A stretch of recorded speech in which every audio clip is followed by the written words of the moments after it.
नमस्कार बच्चों, मैं डॉक्टर उर्मिला पारिक, सह आचार्य सम्राट पृथ्वीराज चौहान राजकीय महाविद्यालय अजमेर, BA पार्ट 3 हिंदी साहित्य द्वितीय प्रश्न पत्र में हम पढ़ रहे हैं प्रेमचंद की कहानी पूस की रात। कल हमने पढ़ा था पूस की रात की कहानी का सारांश। आज हम पढ़ेंगे कहानी के तत्वों के आधार पर पूस की रात कहानी की समीक्षा।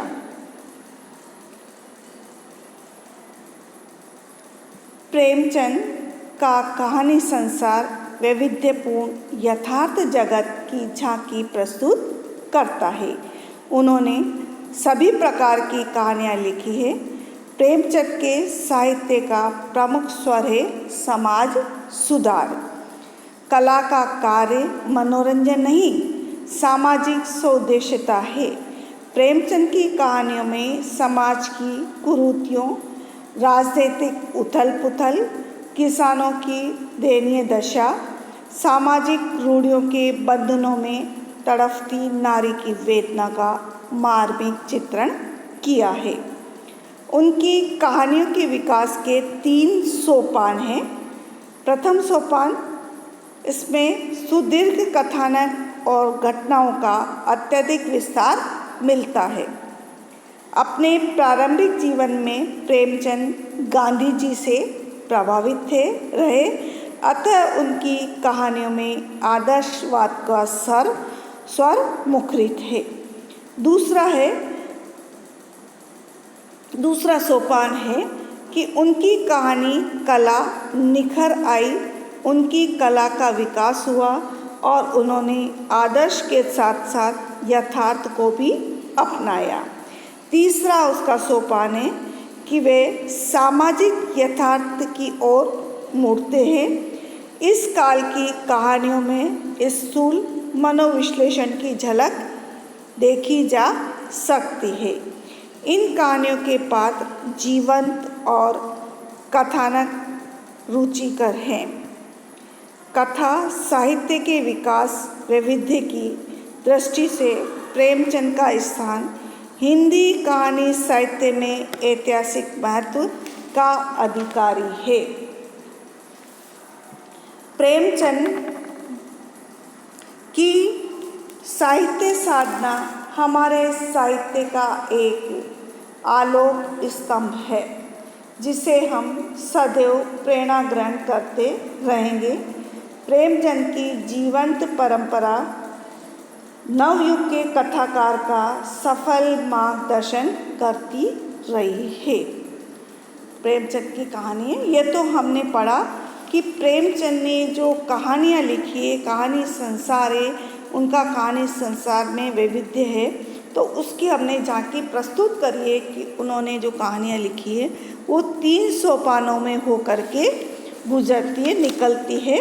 प्रथम सोपान में तो दीर्घ कथानक होता है, घटनाओं का विस्तार होता है और प्रेमचंद गांधी जी के विचारों से प्रभावित थे। द्वितीय सोपान में आता है कि कहानी कला निखर कर आती है और कहानी का विकास आगे होता है और आदर्श के साथ साथ वो यथार्थ की ओर भी जाती है। तृतीय सोपान में आता है कि वे सामाजिक यथार्थ की ओर जाते हैं और स्थूल मनोवैज्ञानिक झलक की उसमें झलक दिखाई देती है। कहानियों के पात्र जीवंत और कथानक रुचिकर होते हैं। प्रेमचंद का हिंदी कथा साहित्य में ऐतिहासिक महत्व दिखाई देता है। यह हुई प्रेमचंद की कहानी कला की विशेषता है। अब हम प्रेमचंद की कहानी जो पूस की रात कहानी है, उस कहानी की हम कहानी के तत्वों के आधार पर विशेषताएं देखेंगे, समीक्षा करेंगे। पूस की रात कहानी परिवेश प्रधान कहानी है। इसमें पूस की रात का जीवंत जागृत चित्र पाठक की आंखों के सम्मुख घूम जाता है।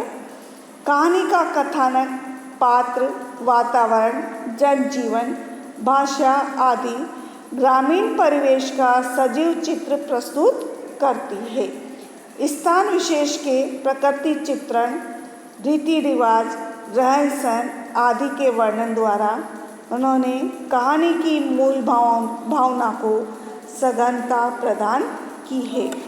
सबसे पहले आता है कहानी का कथानक। पूस की रात कहानी का कथानक भारत के ग्राम्य जीवन से चुना गया है। हल्कू किसान, उसकी पत्नी मुन्नी, महाजन, सहना आदि पात्र गांव के जीवन का प्रतिनिधित्व करने वाले पात्र हैं। इसमें ग्रामीण भारत की दरिद्रता का सजीव चित्र अंकित किया गया है। हल्कू रात दिन परिश्रम करता है, खेती के अतिरिक्त मजदूरी भी करता है। वह दिन रात परिश्रम करके भी अपनी अनिवार्य आवश्यकताओं की पूर्ति नहीं कर पाता। दूसरी ओर वह शोषक वर्ग है जो बिना मेहनत के आनंद भोगते हैं। हल्कू ने अपनी मेहनत में से 3 रुपये बचाकर रखे थे कि माघ मास की पूस की रात कैसे कटेगी, अतः कंबल खरीद लूँगा। किंतु सहना उससे कर्ज के रुपए मांगने आ जाता है। कर्ज चुकाने के कारण वह कंबल तक नहीं खरीद पाता और कंबल न खरीद पाने से वह अंततः सर्दी के कारण नील गायों से खेत की रक्षा भी नहीं कर पाता। हल्कू और उसकी पत्नी अपने अपने दायित्व का पूर्ण निर्वाह करते हैं। पति की परेशानी पत्नी को समान रूप से दुखी करती है।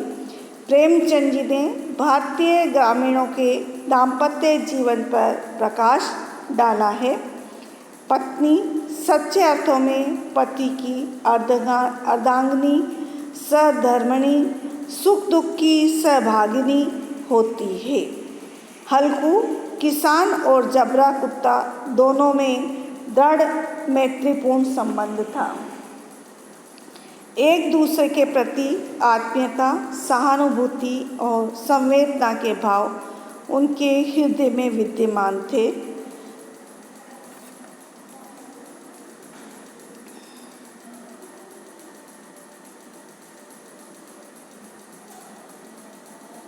जब हल्कू जबरा को सुला लेता है तो उसकी आत्मीयता चरम सीमा तक पहुंच जाती है।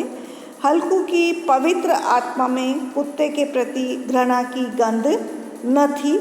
इस अनोखी मैत्री से जैसे उसकी आत्मा के सब द्वार खोल दिए, उसका एक एक अणु प्रकाश में चमक रहा है। कथानक के अंत में हल्कू की पत्नी मुन्नी उदास होकर बोली, तुम छोड़ दो ये खेती, मजदूर से सूखे से एक रोटी खाने को मिलेगी, किसी की घोंस तो न रहनी पड़ेगी। यानी जो महाजन होता है वो महाजन शोषक है। नील गायों द्वारा फसल को नष्ट करना, पति पत्नी संबंध, कुत्ते और किसान की मैत्री कवि ने कथानक में बताई है। बच्चों, इसके आगे हम कल करेंगे अगली क्लास में कि उसके पात्र, चरित्र चित्रण, कथोपकथन, भाषा शैली, देश काल वातावरण, जो भी इसके कहानी के जो तत्व हैं, 6 तत्व हैं, उनमें से एक तत्व हमने आज पढ़ा है। आगे हम कल पढ़ेंगे। नमस्कार बच्चों।